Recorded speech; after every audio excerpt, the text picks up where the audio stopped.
কিরে তপন, বুলা, কেমন আছিস তোরা? অনেকদিন পর দেখলাম। পুজো তো চলে এলো প্রায়, আর তো মাত্র বোধহয় 55 দিনের মতো আছে। তো কি বাজার টাজার শুরু তোদের শুরু হয়ে গেছে মার্কেটিং এত আগে? এরা তো নতুন জামা কাপড় তো এখনো আসেনি দোকানে। সব পুরনো মালই বিক্রি হচ্ছে, নতুন জামা কাপড় আসুক তারপরে মার্কেটিং কর। তপন, তুই না সে আগের জীবনে পড়ে আছিস, তোর দাদুর জীবনে চলে যা তুই। তখন এসব ছিল পুরনো জিনিস, নতুন মাল আসবে তারপর কিনতে যাব। আমার দাদুরা এসব বলতো।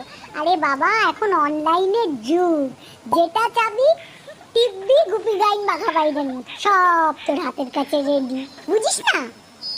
তোরা না সত্যি এত আধুনিক হয়ে গেছিস না, মানে কি বলবো, সব কিছুই তোদের অনলাইনে আনতে হবে। কেন রে?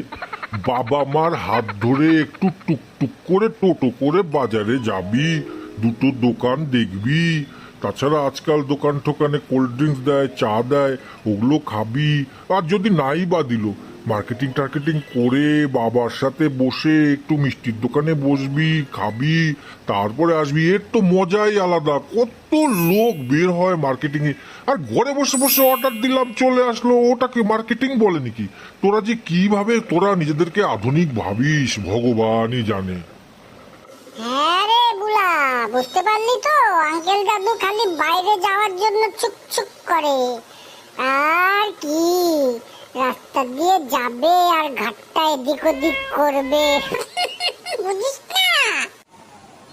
ওহ, তুই না সত্যি আঙ্কেল দাদুর পেছনে লাগতেও তুই ছাড়িস না। এই মানুষটার মতো মানুষকেও এরকম বলিস?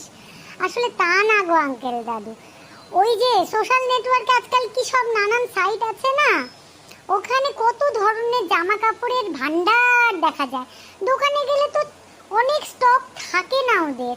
আমি আবার একটা দুটো দেখে কিনতে পছন্দ করি না, অনেক থাকবে, আমার খুশি মতো দেখবো, কালার দেখবো, ডিজাইন দেখবো, তবে না কিনে মজা। এখানে তো আমাদের ছোট্ট জায়গা, আমাদের সব কিছুই সীমিত, এত অল্পের মধ্যে পছন্দ করাটা খুব মুশকিল। আমি তো আবার একটু চুজি, জানো তো। ধুর, তোদের যত সব বাজে কথা। আমি যেটা কিনি না ওটা এক নাম্বার জিনিস কিনি, অনেক দেখে শুনে কিনি বলেই অত সুন্দর হয়, সবাই হাঁ করে তাকিয়ে থাকে যত সব।